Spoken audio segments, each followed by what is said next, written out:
My channel. তো আজকে আপনাদের জন্য আরেকটা নতুন ভিডিও নিয়ে আসছি। দেখুন এখানে আমি লাউ পাতা নিয়েছি। আজকে লাউ পাতা দিয়ে এক পকোড়া বানাবো। তো বর্ষাকালে তো খুবই ভালো লাগে।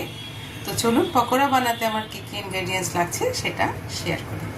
তো এখানে দেখুন আমি গোবিন্দভোগ চাল নিয়েছি, আর এখানে মুসুরির ডাল নিয়েছি। তো আপনারা চাইলে আতপ চালও নিতে পারেন। তো এইবার এই মুসুরির ডাল আর গোবিন্দভোগ চালকে আমি কিছুক্ষণ ভিজিয়ে রাখবো। তো এই চাল আর ডালটাকে আমি 2-3 বার ভালো করে ধুয়ে নেব, দিয়ে জল দিয়ে আমি প্রায় 1 ঘন্টা এই চাল আর ডালকে ভিজিয়ে রাখবো।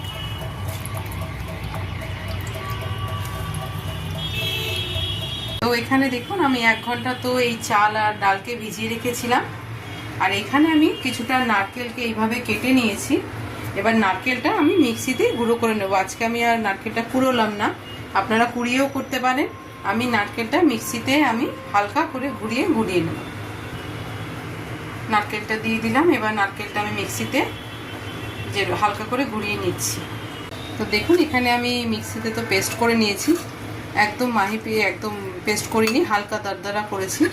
নারকেলটাকেও করে নিয়েছি, দেখুন একদম মনে হচ্ছে কোরানো। তো এর মধ্যে আমি এবার নারকেল কোরানো যেটা মিক্সিতে আমি করেছি এটা দিয়ে দিলাম। আপনারা চাইলে কিন্তু এই চাল আর ডালটা কিন্তু আপনারা শিলপাটাতেও বাটতে পারেন। এটা এবার মিলিয়ে নিচ্ছি। এবার এর মধ্যে আমি স্বাদ অনুযায়ী নুন দিচ্ছি, আর একটু হলুদ দিয়ে দেবো।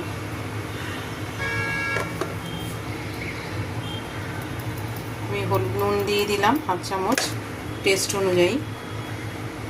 একটু সামান্য হলুদ দিয়ে দিচ্ছি, আর একটু আমি কালো জিরে এর মধ্যে দিয়ে দিলাম, দিয়ে এটাকে মাখিয়ে নেব।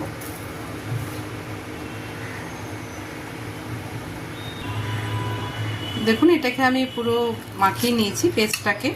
আমি এর মধ্যে একটু চিনি দিয়ে নিয়েছিলাম, যেটা আমি স্কিপ করে গেছি। তো লাউ পাতাগুলোকে আমি খুব ভালো করে ধুয়ে নিয়েছি। ধুয়ে দেখুন পরিষ্কার করে এইভাবে করে নিয়েছি। আপনারা চাইলে কিন্তু কুমড়ো পাতা দিয়েও এটা করতে পারেন।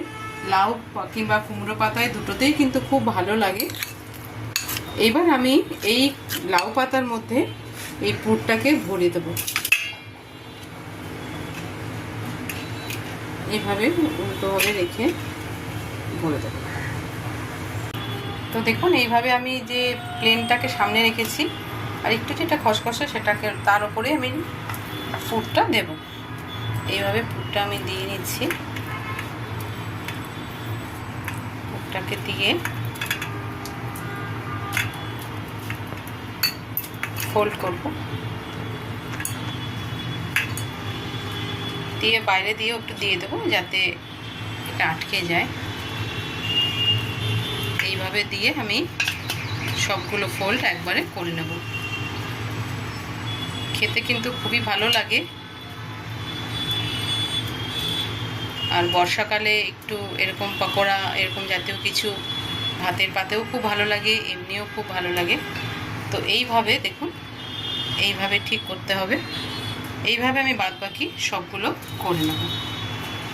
দেখুন এইভাবে সবগুলো করে নিয়েছি। আর এখানে আমি ফ্রাইং প্যান বসিয়ে দিয়েছি, তেল দিয়ে দিয়েছি। আমি কিন্তু ডুবো তেলে ভাজবো না, শ্যালো ফ্রাই করব, স্টিম কমিয়ে কমিয়ে। আপনারা চাইলে ডুবো তেলে করতে পারেন। তেল কিন্তু এখানে গরম হয়ে গেছে, দিয়ে দিলাম। একবারে দুটো করে ফ্রাই করে নিই। স্টিম কিন্তু আমি কমিয়ে করছি যাতে ভালোভাবে ফ্রাই হয়।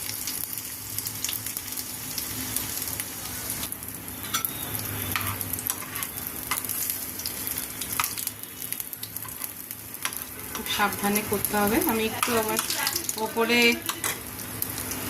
দেখুন হয়ে গেছে, কিন্তু এরকমই লাল লাল করে করতে হবে। আমার দুপিটি এখানে খুব সুন্দরভাবে ফ্রাই হয়ে গেছে, পুরো হয়ে গেছে।